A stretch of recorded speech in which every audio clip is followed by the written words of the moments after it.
What's up, party people? It's KeysDan with RadioWhat.com, DJLittleRock.com, coming to you live and in living color from the Radio What studios. And this is my podcast, What Makes You Famous? It's an extension of the RadioWhat.com internet radio station that I've been running for quite some time. And if you need DJ services, where do I always send you? DJLittleRock.com. One more time. DJLittleRock.com. Check availability and get a free price quote, and maybe you could have me at your next event. You know I like to party with the people. The people need to be entertained. Are you not entertained? Let me entertain you. Make your next thing a big one. Oh my goodness. Speaking of entertainment, today on the program, this man, okay, he's been doing it a long time, but he finally got into the recording studio. I don't want to give too much away. I know that there was a few little glitches technologically, but on the program, I have Eddy Delmonico.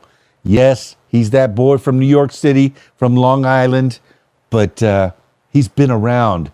He's been around, and now he's going to tell you at least a little part of his story in the next few minutes. So stick around. Eddy Delmonico, baby. All right. This week's shows, I have two public shows for your listening pleasure, for your enjoyment. I'll be at the Taylor's Made on Wednesday, Taylor's Made restaurant in Conway, Arkansas, in the south part of Conway, Arkansas. That is the first time I've been there in a long time. I did one show there probably going on over 10 years ago. I did one show inside, but they do a show on the patio. So they want me to go and do a show on the patio. The video dance party karaoke jam. Yes, I said karaoke. You're the stars of the show. I play a little background music, but for the most part, you provide the entertainment over at Taylor's Made on Wednesday night. While the weather's good, we have a show outside. There's a little tent. Usually they'll keep a parachute out on the deck. I think they call it the parachute deck. It's one of those old military parachutes that provides a little cover from the sunshine. But for the most part, we're out there in the elements. So as long as the weather's good, we'll have a show Wednesday nights through the season at Taylor's Made in Conway, Arkansas. It starts at 7 p.m. and I think it goes at least till 9:30, maybe 10 o'clock at Taylor's Made Wednesday night. Brand new show for me. I'm so excited. So excited. And then on Friday night, I'm at my usual Friday night gig, the Rab in Conway, Arkansas, with the video dance party karaoke jam. That's right. There's two shows this week where you could be the star of the show, or at least one of the stars. It's a little concert starring each and every one of you. But on Friday night, I'm at the Rab, Conway, Arkansas, video dance party, karaoke jam, full bar, kitchen's open, pool tables. They got 10 diamond-style pool tables. And they got a pool tournament on Friday nights. So if you want to try your hand at playing pool and possibly make some money while you're doing it, you check out the Rab on Friday night. So Wednesday at Taylor's Made in Conway, Arkansas, the restaurant, and then on Friday night over at the Rab in Conway, Arkansas from 8 p.m. until 12:30 in the a.m. And then on Saturday, I have a wedding down in Little Rock. So unless you're invited, you cannot come. Why am I mentioning it? Because I get to go and do weddings. Oh, that's really my specialty. When I was in South Florida, when I was in Miami, the Florida Keys, I did weddings. Oh my goodness. At least 1, 2, sometimes 3 a week. Every week for years and years and years. And I do appreciate being a part of people's days. So weddings and birthday parties and even corporate events, those are fun as well. But I do like my karaoke shows. I like partying with the people. All right?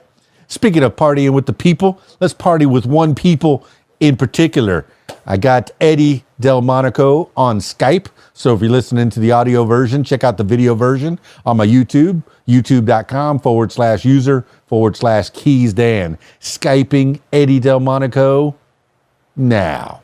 Oh, you're looking very professional there, Mr. Eddy Delmonico. You're all framed up. No, you're succeeding. all framed up, looking good, got a well-lit room, bright smile on your face, got the cowboy hat on. For those people that are listening to the audio version of this, you better check out the video version so you see that cowboy honky-tonk playing a cowboy sitting in front of me, I guess. But I label you. I digress. Hi, KeysDan at your service. How are you? Hello, Eddy Delmonico. The famous Eddy Delmonico that I've been told about. Jill Santabanis has been blowing up my phone over there at Nashville Entertainment Weekly. And she says good things about you. Now, I know that you only have a very small social media presence because you came about before this whole social media thing happened. You've been doing it a lot longer than computers. Well, I guess computers have been around for a while, but since computers went global and connected. So tell the people, give the people an idea of who an Eddy Delmonico is. Well, first of all, thank you for having me on the show. And I started writing songs and singing when I was 9 years old. I grew up with all the rock and roll legends like Ricky Nelson, Elvis, Roy Orbison, all of those guys. And so when I was a little kid, my mother and father and I, we'd watch Ozzie and Harriet. And at the end of each show, as you might remember, Ricky Nelson used to play those songs. And, you know, his father, Ozzie, was extremely smart because he was the first person to use television to promote an artist on the air. And people don't know it, but the first music video ever made was of Travelin' Man. That was the very first official music video ever made in 1961. See, I don't know that one because I know that I know the video, but I always thought that it was Elvis's Jailhouse Rock 1957 because even though that was in the movie, if you take it out of the movie, it becomes its own entity. So whenever I do a lot of music video dance parties when I'm playing at the different clubs, and I'll say this is the first music video ever made was Jailhouse Rock 1957. But I guess it's arguable that if there's a whole separate music video made, Ozzie Nelson and Harriet Nelson and the whole Nelson family, maybe there is an argument to that. I might have to change my tune when I introduce that song. Well, actually, if you look at the actual video of Ricky Nelson singing Travelin' Man, it has in the back of it, it's superimposed with a cruise ship going and the mountains, you know, just as he talks the song. And that was considered to be the first music video. In fact, you could find it online, actually, that it's true. That it was the first official music video. So what can I say? But I started all the way back then, and I always played the guitar, and I wrote these songs, and all through high school, and I kept quiet. And then life took over. You know, I joined the Navy, I got married, I had a family and so on. But believe it or not, I only started recording at 70 years old. Eddy, you waited. You get the people needed you a long time ago, but you're only just giving it to them right now. You leave the people wanting more. Well, they wanted more, and here you are at 70 years old, starting a whole nother career. Hey, in the Navy, family, jobs, that all comes first, you know, for the most part, and then you find another passion that you left behind a long time ago. Well, I honest to God, I never walked into a recording studio in my life until I was 70, and I'm going to be 73. So I walked in there with my songs because on my reel, on what you're looking at behind you, the first 10 songs I wrote, and I walked in there with my little Martin guitar, and I played it for the guy, and he looked at me and he said, "I think you got something here." And then he and Omnitone Studios in Las Vegas, who is this gentleman, Darren Shear, that's his studio. He and his crew, as you know, it takes a village to make a record. They took my original songs and they did what they do their magic to, and that's what you could hear right now. That's The Booze Don't Bury Me, Warm Lips, Cold Heart, all the songs that are on that reel, the first 10, they did a great, unbelievable job on. Well, the one that's out on YouTube, and I appreciate that you took the time to make a music video, because once again, you cannot do it all by yourself. You have to have a group of people that can help you produce something. But hey, I'm a child of the MTV era. Maybe I'm a little bit younger than you, but not much younger. Well, when I went to high school, it was the 80s, and music was. You not only had to be a great singer, but you also had to look a certain way and have an appearance so that you can make it big on MTV. And even before that, it was Don Kirshner's Rock Concert was playing all those music videos back in the 70s. But when MTV came out in 81, you had to have a presence as well. And you had to make a video that told a story. Or you can have just a concert footage, but you took the time to make a video that tells a story through the Booze Didn't Bury Me. That's a great title for a song. Me who works at bars every single week, every Friday night I'm over at a bar, the Rab in Conway, Arkansas, and that song will be played this Friday night up on the screen, and people are going to go, who is that? And I'll say, that's Eddy Delmonico. You better go follow him around and chase him, because he's making music at this stage in his life. And this is fantastic, man. But you grew up in the 60s. You said you grew up around Elvis and Ricky Nelson. Those guys I think they're they would have been a bit older than you. Well, Elvis was born in what, 35? Yeah. Well, yeah, he was born in 35. I was born in 52. Okay. But they were always, those songs were always in the soundtrack, because back in the 60s, when there were no telephones, there were no cell phones, we would ride around in our cars with the AM radios on, listening to Murray the K or Cousin Brucey from WABC in New York City, right? And, with the transmission from the Empire State Building that went 40 miles in a circle, right? And trust me, I remember all those songs of the summer of 68 and 69, Tommy James and the Shondells, Crystal Blue Persuasion, right? Neil Diamond, even Elvis's big comeback was in the winter of 68 when they had the comeback special, and then Suspicious Minds hit the air. And I'm one of the only people, I saw Elvis live at Madison Square Garden in 1972. And I'm going to tell you something, for those who don't know, that was the most electrifying performance I have ever seen in my life. He still looked good. I was 8 rows away. And I want to tell you something, to this day, and I've seen a lot of concerts, he was unbelievable. I'm speechless to tell you how it was. The place, Manhattan, came to a standstill. That night at Madison Square Garden, closed down. Everybody was going there to see Elvis. And when he came out, it went nuts. 27,000 people with Kodak cameras. Remember, no cell phones. And all the light bulbs are going off. And I was blinded by it, by the light. It was unbelievable. Unbelievable.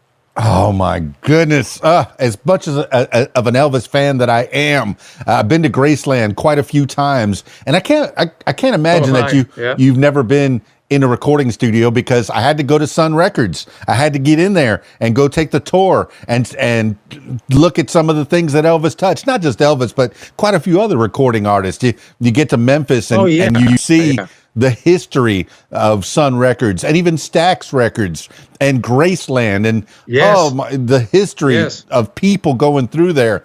But my goodness, to see the man perform live. You're talking about the 68 comeback special. Anybody could see that on television. It's him with the black leather suit in a round theater where he has a group of fellas playing their instruments, and he's just standing up in the middle, kind of turning around and making sure that everybody gets a good look. Yeah.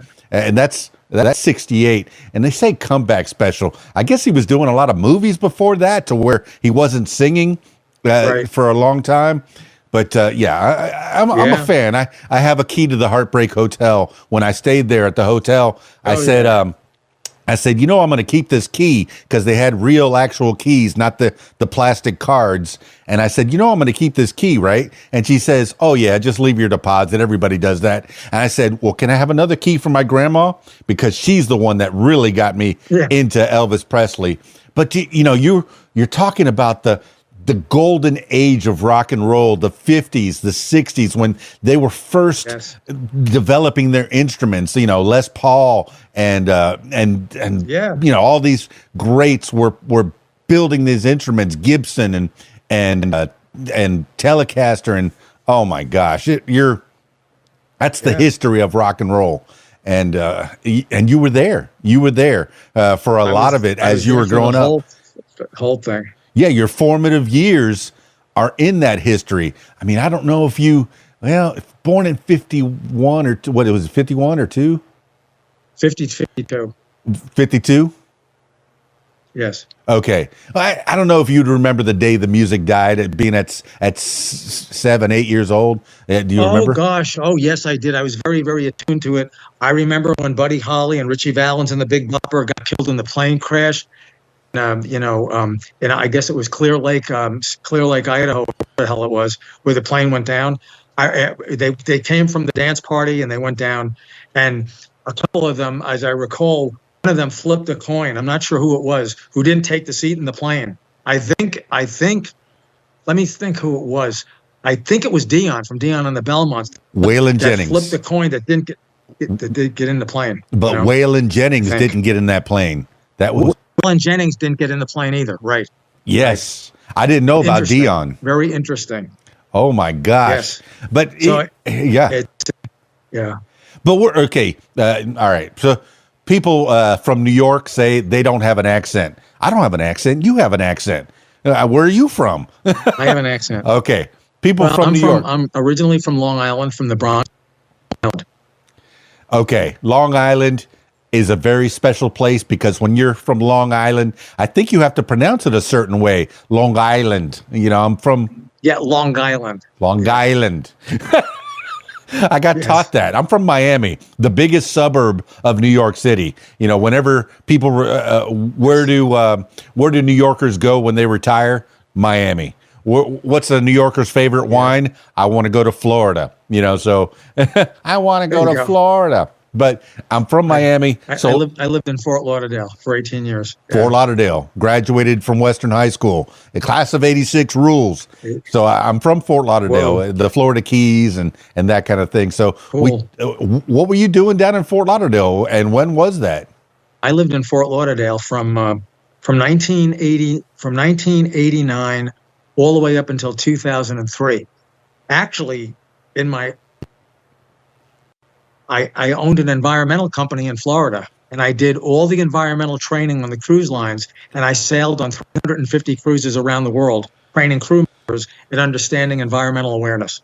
That is fantastic. So I was based in Fort Lauderdale, Miami, Port Canaveral, so my office was in Fort Lauderdale. So that's how come I was there. See, 89 to 2003, I was high on the, in the Florida Keys, and I was really getting my DJ career off the ground. So yeah, I love that we were chewing the same dirt. But cruise lines, there's a life that you've lived, man. You've done so much. I'm guessing that advising the cruise lines, you get to go on the cruise lines. Where have you cruised? Oh, I've been on 350 cruises around the world, all over. Oh my gosh! I lived in England. I sailed on every ship for Royal Caribbean, for a Norwegian, for a Carnival. I sailed all over the world for 10 years. Yeah. That is fantastic. And all this is fodder for songwriting, for a creative such as yourself. Yes. You have to experience things before you can create things. You can't come out of the womb and... Well, I mean, I guess there has to be somebody that has come out of the womb with ideas that were able to be put on paper once they were able to read and write. But for the most part, you have to have experiences before you can tell stories through movie, through poem, through book, or through song. and you've chosen the gift of song.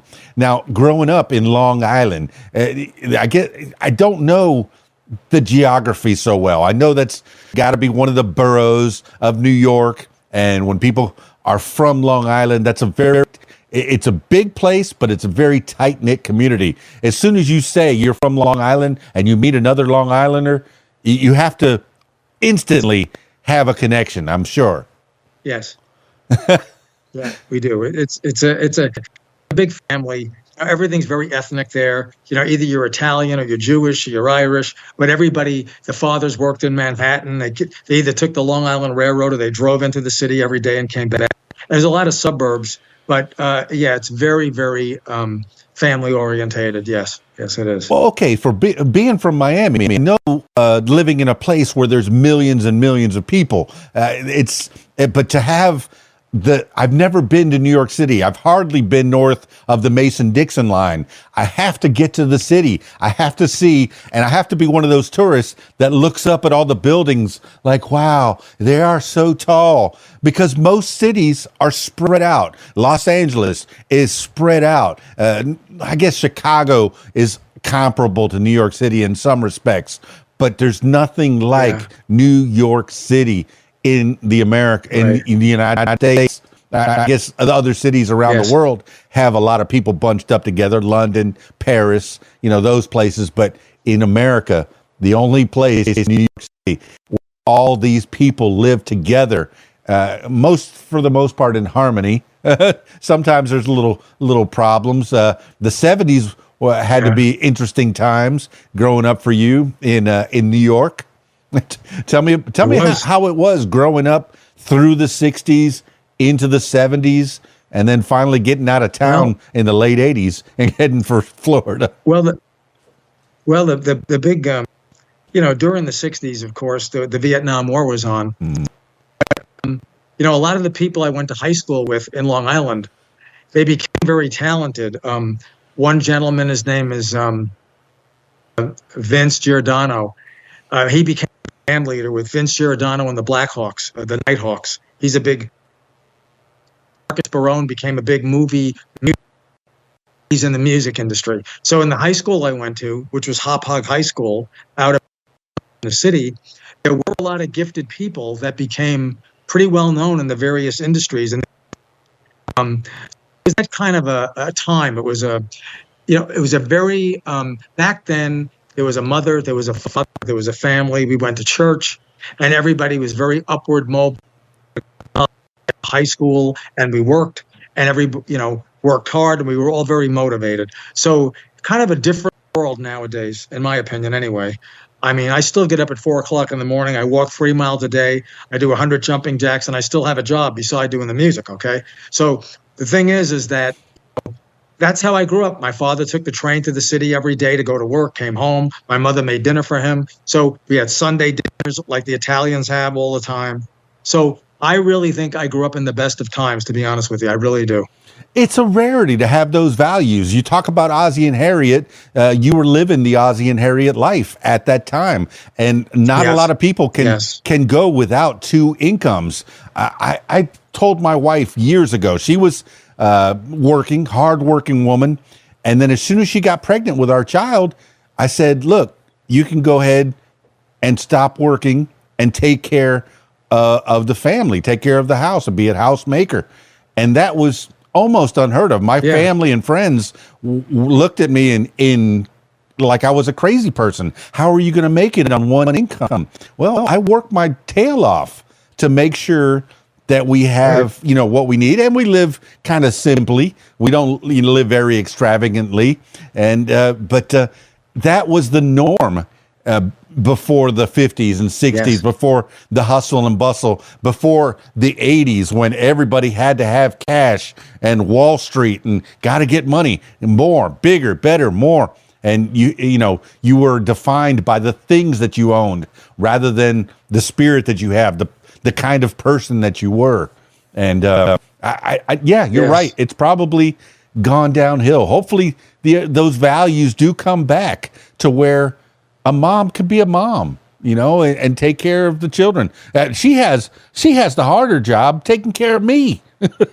I hear you. I do. I believe in the simple values that were growing up. I still believe in those things. And quite frankly, I'm glad that the country sort of turned in a direction again, to be honest with you.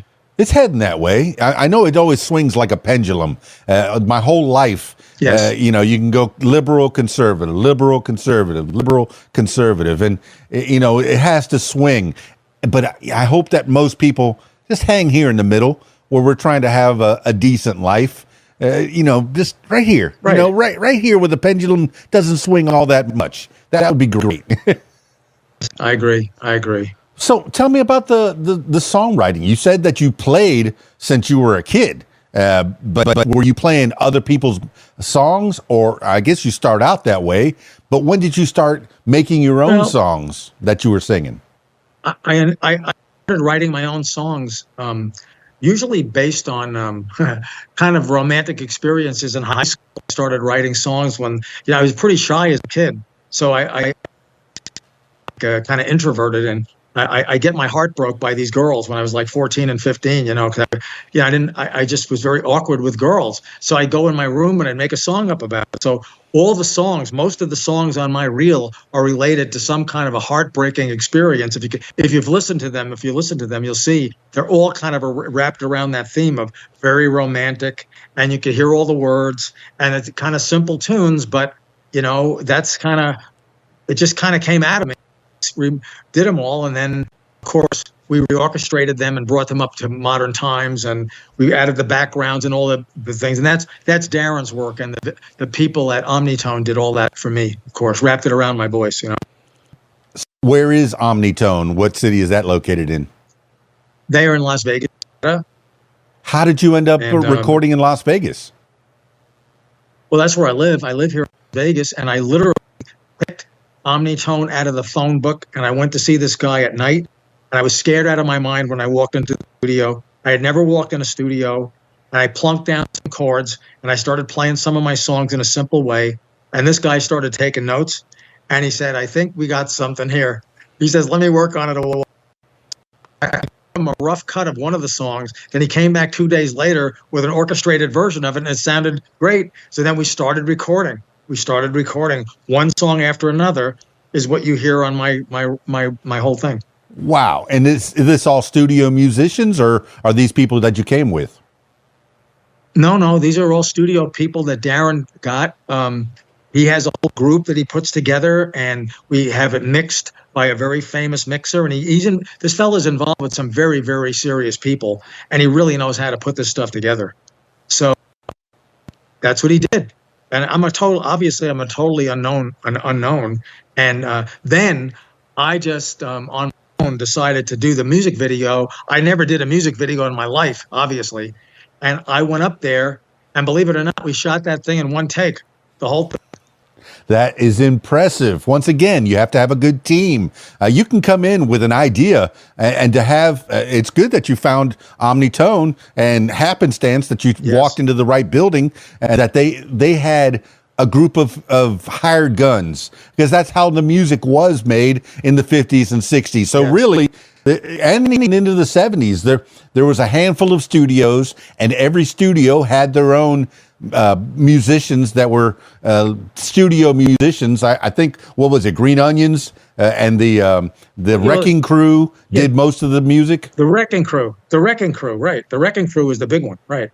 Yeah, and I guess that was that did most of the music back in the 50s and 60s. And I think the Monkees, they were a made up group at one point, and all four of them learned their instruments so they could make a record. They all walk into the studio, and they said, "Oh, all we need is Davey for the vocals. The rest of you can go home."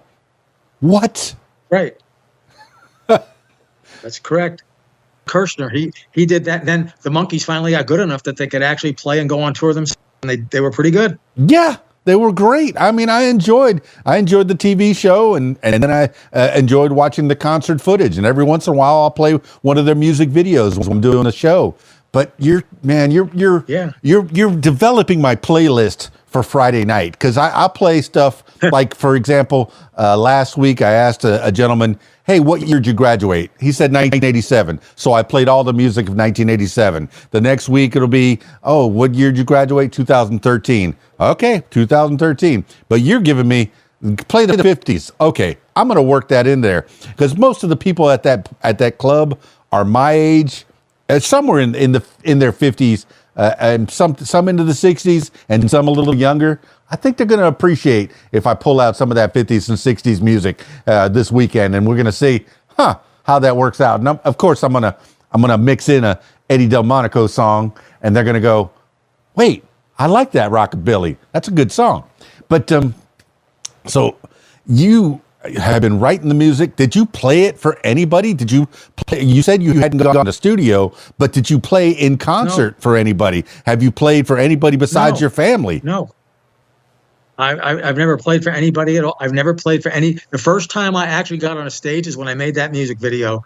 And obviously, the Indie Film Factory in Las Vegas made that. They were shooting me from different angles. And of course, you know, I never did it before. I'm telling you, I never did this before. Never. I mean, did you play for your family at all, at least a little bit? Yeah, I played for my family. I played for my family at little gatherings and so on. And I'm getting better at it because you know, I'm getting some notoriety with the songs. But no, I never was a child performer. I never did any of that. But I mean, you know, what can I say? It's you know, just to let you know, based on I got invited to the Grand Ole Opry to sing in the choir this coming June. Wow! And I'm going. And I got invited and I've been so pleased, and they're so nice, and they've emailed me back and forth. So I'll be participating Sunday country morning at the Grand Ole Opry. All right. Because of technology, you've cut out a little bit, but you got invited by who? Well, actually, Jill kind of hooked it up, but I got invited by the people from the Grand Ole Opry that heard my songs or something, and they invited me, so I'm going to go. And I'm going to go there for a few days to attend rehearsals and hopefully meet a lot of people that perhaps can help my career, and that's why I'm going. So there I go. There you go. I'm so glad that you got hooked up with Jill Sandbanez and TJ Cates. Yes. That's a great family. Nice people. And they've been really pushing the independent artists. I mean, a lot of the other artists as well. I mean, I think they take all comers. They're not solely with the independent artists. They'll take some people that have been around for a long time, or maybe trying to kickstart their career and trying to get back up on the horse. But my goodness, at 70 years old, you've already had a life. By 70 years old, you've done a lot of things. You've traveled around the world on a boat, and that's something that I haven't done. I haven't been out of this country, unless you count the Conch Republic back in the 80s when they seceded from the Union for about 3 days. Remember when Key West did that? Seceded from the Union for about 3 days. Yeah. And I think Jimmy Carter said, no. And sent the National Guard down there. You remember that? Yes, I do. Yeah. I know you got to South Florida a little bit after that, but my goodness. So, all right, and then you've lived in different places as well. Vegas is one of my favorite places to visit, and I don't gamble. One of my favorite places to go in Vegas is Circus, because I do like the shows there. So tell me what took you, okay, New York, we already know why you left New York. You went to Fort Lauderdale to do your energy business. What took you from Florida, and was it a straight line heading for Vegas? What took you there? So I grew up in New York, and then in 1972, in the Navy, and then I got stationed out at the Naval Postgraduate School in Monterey, California. Okay. So I was in Monterey for 5 years. Okay. Then I went back to Long Island. I met my wife, and we got married. Then we moved to New Jersey for about 2 years, and then after that we moved to Chicago for 6 years. We lived in Chicago for 6 years, and then after that we moved to Florida, to Lake, for about 3 years, and then right after that we moved to Fort Lauderdale for the 18 years. And that's when I started the company in the environmental field on the cruise lines. 2005, I moved out to Arizona. I came up with basically a machine that took the mercury out of fluorescent light bulbs. So I moved to Arizona to work on that. And then the next thing you know, I got transferred to Las Vegas in 2005. So I've been here for 20 years in Las Vegas. And, Las Vegas is an interesting place, right? It's a love me or leave me place. And the biggest thing about it is you cannot be an addictive. Yeah, you have to not be an addictive personality. So if you gamble or drink or any of that, you're off leaving here because you're going to go broke or something bad's going to happen. Okay, that's just how it is. I was very lucky because I never drank, I never did drugs, I never smoked. But my Achilles heel was women and the relationships. That's why the booze didn't bury me, but the women did, right? So other guys drink themselves to death, okay? And believe me, down here on the Strip, you can see it all day long, okay? So Vegas is a very, very dynamic place. It's changing, evolves to a different thing. And now it's become very family-orientated, not 60s or 70s. It's very family-orientated now. All the things you can do. Many big businesses are moving here. Just for entertainment now. It's a sports capital of the world. I mean, they've got the stadiums. They've got the A's are coming here. The football team. Lots of businesses. All kinds of things. So it's becoming a very global city. So, of all the places I lived, I really like Las Vegas a lot. Number one, the weather's it's hot, but we don't get hurricanes. It isn't like in the middle of the country you get a rainstorm, all that stuff. It's okay. You go to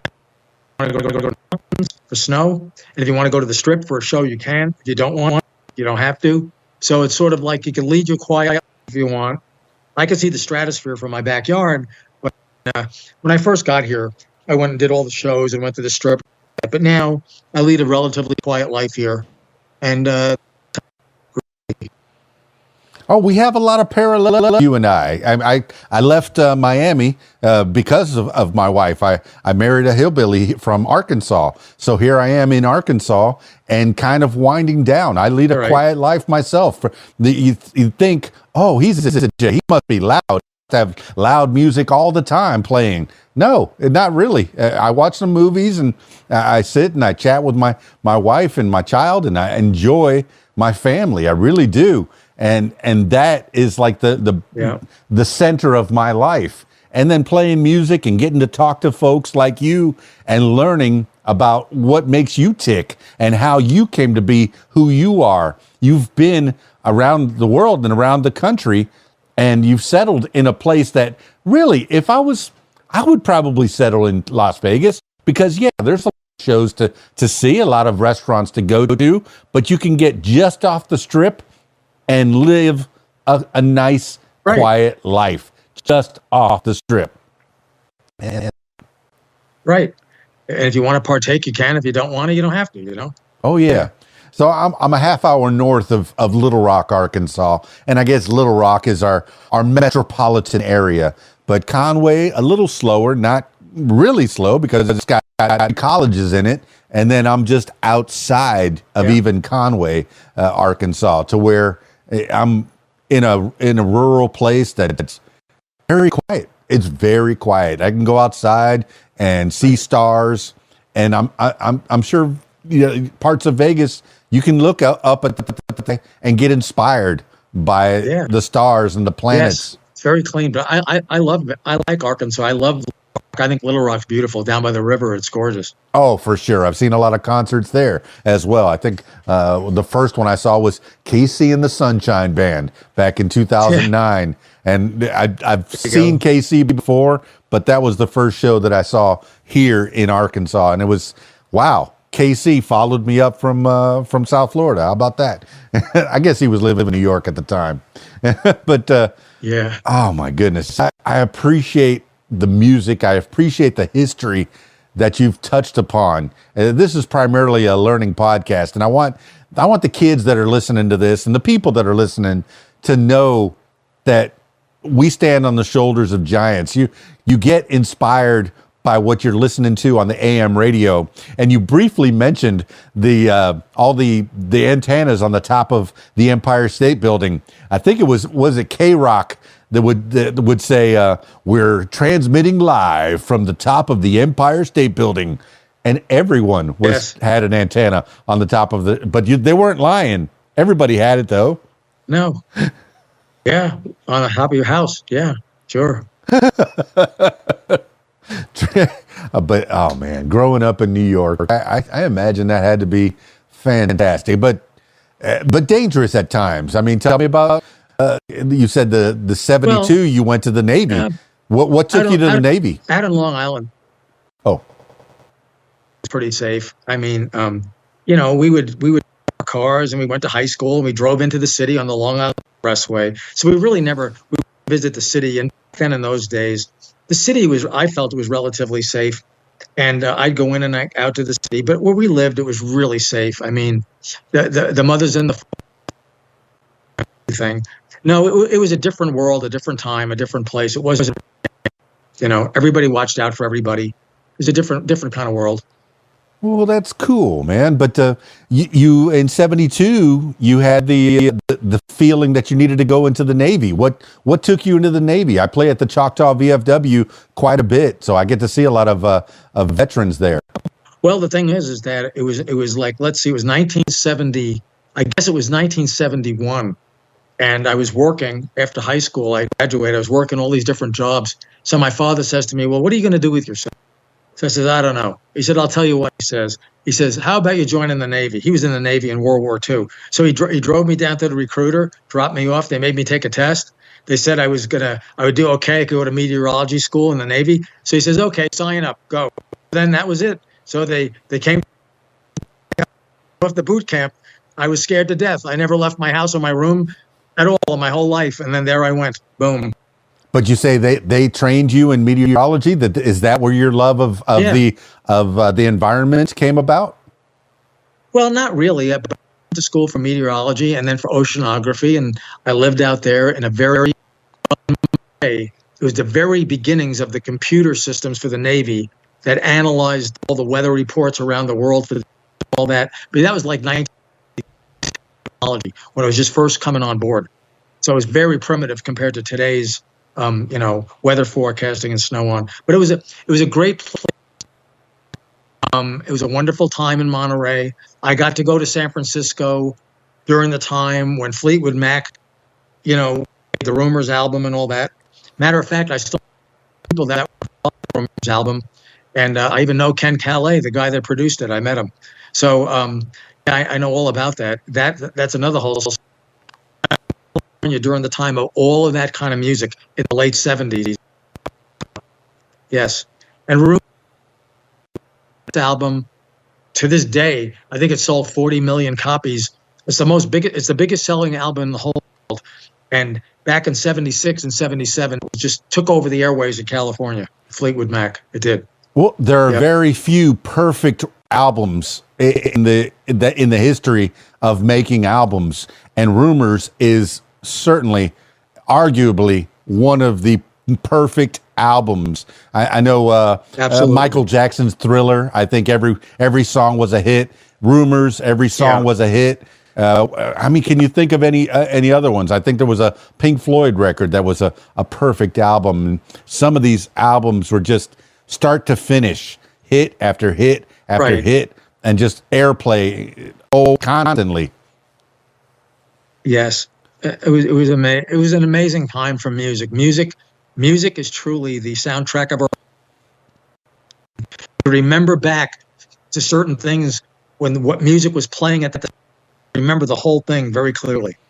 Oh my goodness! And to have records, to have an album in your hand, a 12-inch record, and to be able to pull it out of the sleeve and to read the liner notes. I'm going to sound older in 3, 2, 1. These kids today will never know the pleasure of reading the liner notes and to read in the Rumors where Mick Fleetwood was thinking about a certain thing when this song came about, and Stevie Nicks and Lindsey Buckingham and Christine McVie, they were all thinking about a certain thing, and oh my God, And it's all in the liner notes to where they tell stories. Yeah. And one of the things that you get live is sometimes the singer-songwriter, when you're performing live, you'll get a story about how, the booze didn't kill me. Will you tell a story on stage before you sing the song? If they come to an Eddy Delmonico show, are you going to tell stories about what you were thinking about? If I can really, if it actually gets to that point, I will. I'll preface every song with why I wrote the song and where did it come from, and then I think yes, I would do that. Sure. Yeah. That is for me, especially a solo artist like yourself, where it's you and a guitar or you and an instrument. I guess you play guitar. Is that your instrument? But it's good as a record though. You'd have to have a whole backup setup going on. That's the deal. I couldn't just play that myself. It wouldn't sound the same. Oh yeah, that's another thing about being a studio artist. It's hard to reproduce that live on stage, especially if you're using hired guns. You'd have to hire, a certain amount, a group of musicians everywhere you went. I mean, unless you found a good group of people in Vegas and you could play in Vegas. Well, if I got a record deal, a record label would probably put all that together for me, most likely. Probably right. But down in Miami, we have a lot of pop artists, freestyle artists, dance artists, sure. And they'll give me a CD that has the instrumental, and I'll put it in my DJ system, and they'll sing along, almost like karaoke, but they still have their inflection, they still have their liveness. They're not lip syncing, but you can have that as well, to where you'll have an instrumental version and sing along, maybe play guitar with it. I'm sure for intimate shows, you could do that. Yeah, I think so. Again, I'm just stepping out here into the water. This is hopefully this is going to take more steps, and I'm doing it one little thing at a time. First the record, now I made a music video, and now of course all this stuff. So I'm doing it as fast as I can. I'm saying I got to get going. Time's my enemy. But you're battling Father Time. You say you run, you exercise, you have a good routine that keeps your body in shape. Because yes, this music business, especially doing live performances, can take a lot out of you. I think Iggy Pop loses 15 pounds every time he would do a show. You lose a lot of water weight. Mick Jagger going up and down the stage. All these. Well, you lose a lot of weight running up and down the stage. He's 80. What is he? 80? These guys were in their 80s running around doing this stuff. I can't believe it. Well, I remember. So I got hope. Hopefully, I got 10 years ahead of me to do this. Hopefully. At the very least, and my hope is with you as well. I remember, was it 20 years ago, the Steel Wheels tour, and we all thought that was the Steel Wheelchairs tour. Oh, these guys are done. How many times has Elton John done his last performance? And how many times can you retire? I know. Well, they don't do it for the money. They do it for the love of doing it. That's what they don't need the money. That's for sure. Yeah. And I'm seeing that that's you as well. You love doing the music. You love putting the music out there. The songs are happy songs. They're honky tonk, hillbilly, country, Americana, just fun songs to listen to when your backyard party, or like I said, in the club this weekend. I'll be playing them for all the old farts that are out there playing pool, and then they're going to go, that's great. Yeah, so, I appreciate that you're still putting this music out. Years ago, when I was DJing a party in early 2000s, I was doing an 80s party, and a little girl came up to me and she says, how come they don't do 80s music anymore? And I kind of looked at her funny because, that was a time, 80s, it's dictated by the time. It's not a type of music, but you could sound like that. You can put yourself back there and create music like they did in the 50s, like they did in the 60s and 70s. And that's what you're doing. You're taking all that flavor, all that soundtrack of your life, and you're putting it together and making Eddy Delmonico music. Love it. Thank you. Appreciate it. Appreciate the whole thing. Thank you very much. Well, as we run this thing down, let's, I know I've taken some time. Let's give some shout outs to people. You've already talked about your studio that you happened to walk into, that you were scared to walk into. But give shout outs to that studio again and the people that have helped you in there. That's Darren Shear Studios in Las Vegas and all of his whole ensemble that makes it possible. And then as far as the music video, that fella's name is Kelly Schwartz with the Indie Factory in Las Vegas. They put that whole video together for me. And also, the restaurant we shot it at was Casa di Amore on Tropicana. They allowed us to use the restaurant at no cost. I've been doing all. I don't have a label. I don't have a manager. I don't have an agent. I don't have anything. I've been doing it all on a shoestring, the whole thing. But you're doing it, and you have the Nashville Entertainment Weekly helping you out as well, and they're kind of helping to promote. Yes, and now you. I met Jill and TJ. Seem like very lovely people. Great to meet them. I'm going to Nashville, and I'm very happy that they've decided to take me on and to help me with this.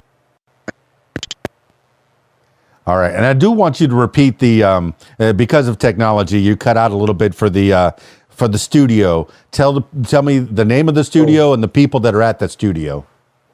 Yes, the Omnitone Studio, and the owner is Darren Shear, and he's the person that runs the studio, the production engineer, as well as he's a songwriter as well, and all of his ensemble that makes it all happen. Okay, so this is Darren at the Omnitone Studios, and Kelly Schwartz at the Indie Film Factory. And, of course, all the people involved in the video. We just pieced everybody together. I'm telling you, it was a hodgepodge, but it all kind of came together quickly. People off the street for the music video. I'm not kidding. And we just said, come on. They just came in. That's how we did it. I'm not kidding you. We winged it, the whole thing. Hey, sometimes that's the best way. That's what the cinema veritas, where you just take pictures of life. What was it, Benici, or who was it that did like that? All these just filming life, cinema veritas. Yes. But so tell. All right. Well, now that we've talked about the business, talked about how you grew up, and let's talk about how you're dealing with the new thing. It used to be you'd have a record company, a record label that would promote you. Now you have to be internet savvy. You have to be computer savvy, and you have to know how to promote yourself online. Tell me how that is changing your life, being on Facebook. Well, I'm kind of I'm a dinosaur with this. I don't know, and frankly, that's why I got involved. I mean, we're all good at certain things. I can send email things, but computer, I'm not good at the social media stuff. So again, I don't know. So we'll see what happens. I don't know. Jill says she's going to take care of it. So I have to trust her to do that because I can't do it. Frankly, I don't want to do it. I don't like doing it. I was worried about signing on to this call if I push the wrong button. Work, okay? So it's like, that's it. I didn't grow up. Believe it or not, there was a time we didn't have computers, and guess what? The world still went on. Believe it or not, it all still works. Okay. Well, now it's Dick Tracy. We have a computer on our watch, and we can actually look at FaceTime on our watch, just like Dick Tracy did back in the 40s. I know. All right. I remember that. Well, you've taken me something old, something new, and the future is here. I found your Facebook, I found your YouTube, and of course I found your webpage, eddydelmonico.com, and I want people to go visit your webpage and website. Where are you planning on putting together a few people and maybe playing a show on the Vegas Strip or somewhere around Vegas, somewhere around your house? Right now, not really. I don't have it. My website is eddydelmonico.com. That's Eddy Delmonico. All of my songs on there, including I did 7 covers, including Only the Lonely. And you may have to listen to Only the Lonely. Several people have said they really think that's, and we'll see. But you know, did the covers yesterday. Only the Lonely, a couple of Elvis covers, and Baby Holly. I did a cover of Baby Baby. So you take a listen to that. But no, we don't put any shows together or anything. We're right kind of on the verge of all of these things, depending upon how it spins up. I need help. I need help. I do. You know, you need, unfortunately, in today's world, you need the social media. They claim you have to have over 1 million hits to get any attention by a record label. I don't know how true that is or not. Or you need some big financial backing, either rich parents or rich friends or rich somebody. And I have neither of those. So we'll see what happens. You know what I mean? That's kind of where it's at for me. I'm just out there, and I'm seeing what the universe brings to me. You know, that's what I'm doing, and pray to God all the time about everything, of course. So anyway, I don't like that the artist had to do all the footwork for a record label. We'll even say hello, but you've pulled out, hey, even in addition to the original songs, you've pulled out some of the most covered, some of the greatest songs ever made, between the Beatles' Yesterday, between Roy Orbison's Only the Lonely, and Maybe Baby by Buddy Holly. My goodness, those are some songs. If you're going to cover a song, cover the greats. My goodness, you've definitely done it. All right, my friend Eddy Delmonico, so happy to have you on the show. I appreciate you so much. I don't want this to be the last time we talk. As time progresses, if you want to come back on and tell the people what's happening in your neck of the woods and your life, do that. Thank you. But I always finish these things off with last words for the people. This could be words to live by, something you heard a long time ago, maybe a mantra that you wake up with, or just whatever pops into your head at this moment in time. Eddy Delmonico, give the last words for the people. I would say never give up on your dream. Never. Keep going, because what do you have to lose? Because we only get one shot at this life. It's not a dress rehearsal. So that's why I decided to grab it and go. You know what? Again, I knew somewhere down the road I would do this again. I didn't know where or what, but all of a sudden it just sort of revealed itself. So I see us. I mean, we're only on this planet a limited time, so we got to make that, do whatever we can. That's my last words. Well, there you have it, party people. Eddy Delmonico starting a whole music career at 70. At 70, he's had multiple careers throughout his long life. At 70. He decides to go into a recording studio and record some music. He's been writing it. He's been playing it only for his family, apparently. Hasn't ever done a concert out on stage with anybody else. But at 70, he starts a music career. Come on, Eddy Delmonico. That's fantastic, man. It's never too late to follow your dreams. And, you know, he's had family. He's been in the Navy. He started a career helping the environment, all right? Trying to save the world, keeping the boats environmentally friendly. What? Okay? Going all over this great country, all over the world, but all over this great country of ours, training people to make sure that they're environmentally friendly. I know that people are worried about the earth being uninhabitable for human beings. The earth is going to be here. The earth will, whether we're here or not, the earth is going to be here. But if it's inhabitable or not, that might be partially up to us. I mean, it could be a whole change of things, a whole lot of events. But if we could do our part to stop stop what's happening, to keep us viable, to let humans live. And is it entirely up to us? No. I'm sure there's other forces that are working against us. I mean, there was an ice age. I don't think we caused the ice age, and there was a lot of hot lava at one point. I don't think we caused that either. So the earth does have its ebbs and flows. It's hot and cold, but hopefully we can stick around for a little bit longer on this earth, if she'll have us. And Eddy Delmonico training people on how to keep the earth friendly, the environment. I appreciate that. and singing songs, man. Check out EddyDelmonico.com. The links are in the show notes below. And follow him on Facebook. I don't even know if it's going to be him on the Facebook. I guess he'll look at it from time to time. But Jill Santabanez and TJ Cates over at Nashville Entertainment Weekly will be the ones that are primarily running his social media. But his website looks great. Oh, my goodness. I don't know who built that really, but his website looks great. It's nice to have a team behind you. All right, Eddy Delmonico, thank you so much for being on the program.